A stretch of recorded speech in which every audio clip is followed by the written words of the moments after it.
తదుపరి రాశి మకర రాశి.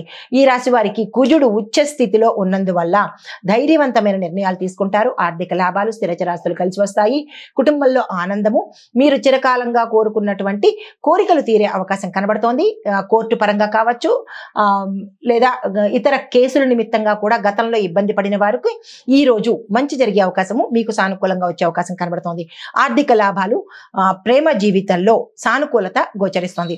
మీకు చెప్పదగిన పరిహారము, ఆంజనేయ స్వామి వారి ఆలయ దర్శనం చేసుకొని అక్కడ స్వామివారికి ప్రదక్షిణలు కానీ స్వామివారికి ఇష్టమైన పదార్థాన్ని నివేదన చేసినట్టయితే కనుక మంచి జరిగే అవకాశం ఉంది. మీకు కలిసి వచ్చే రంగు నలుపు రంగు. తదుపరి రాశి కుంభరాశి. ఈ రాశి వారికి చంద్రుడు మీ రాశిలోనే సంచారం చేస్తుండడం వల్ల సానుకూలమైనటువంటి శక్తి మీకు వస్తుంది. అంటే పాజిటివ్ వైబ్రేషన్స్ వస్తాయి.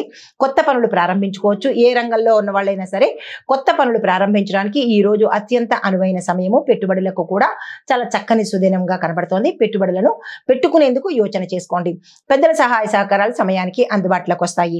మీకు చెప్పదగిన పరిహారము, శనిదేవుడికి నువ్వుల నూనెతో దీపాన్ని పెట్టినట్టయితే కనుక మంచి జరిగే అవకాశం కనబడుతోంది. మీకు కలిసి వచ్చే రంగు నీలి రంగు. ఈ రంగు వస్త్రాన్ని ధరించి మీరు ఏదైనా పని మీద వెళ్ళినట్టయితే కనుక సానుకూలంగా పూర్తి చేసుకుంటారు. తదుపరి రాశి మీనరాశి. ఈ రాశి వారికి మానసిక ప్రశాంతత జరిగేందుకు అవకాశం కనబడుతోంది. ఒత్తిడి నుంచి కొంత బయటపడే మార్గాలు గోచరిస్తున్నాయి.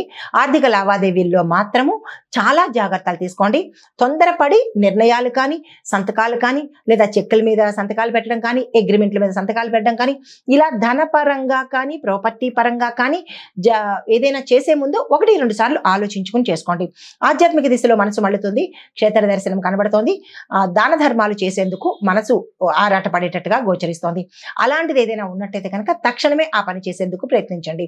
మీకు చెప్పదగిన పరిహారము, గోమాతకు పసుపు రాసి కుంకుమ బొట్లు పెట్టి ఆరాధన చేసినట్టయితే మీ చేత్తో ఏదైనా తెలియని గ్రహ దోషాలు ఉండి ఉంటే కనుక అవి సానుకూలంగా తొలగిపోయి మంచి జరిగేందుకు అవకాశం ఉంది. ఈ రోజు మీకు కలిసి వచ్చే రంగు తెలుపు రంగు. ఈ రంగు వస్త్రాన్ని ధరించి ఏ పని మీదైనా మీరు వెళ్ళినట్టయితే కనుక కార్య సాధనతో తిరిగి వచ్చే అవకాశం ఉంది. అయితే సమగ్ర సూచన ఏంటంటే, ఈ రోజు మంగళవారం కావడం మూలాన ధైర్యంతో మీరు ముందుకు అడుగు వెయ్యాలి.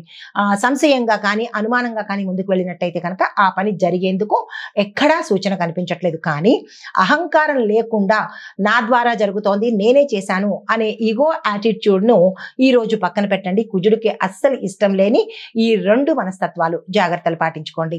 ఇది మేషాది ద్వాదశ రాశుల వారికి ఈ రోజు చెప్పదగినటువంటి గోచారిత్య ఫలితాలు, పరిహారాలు, సూచనలు. నమస్తే.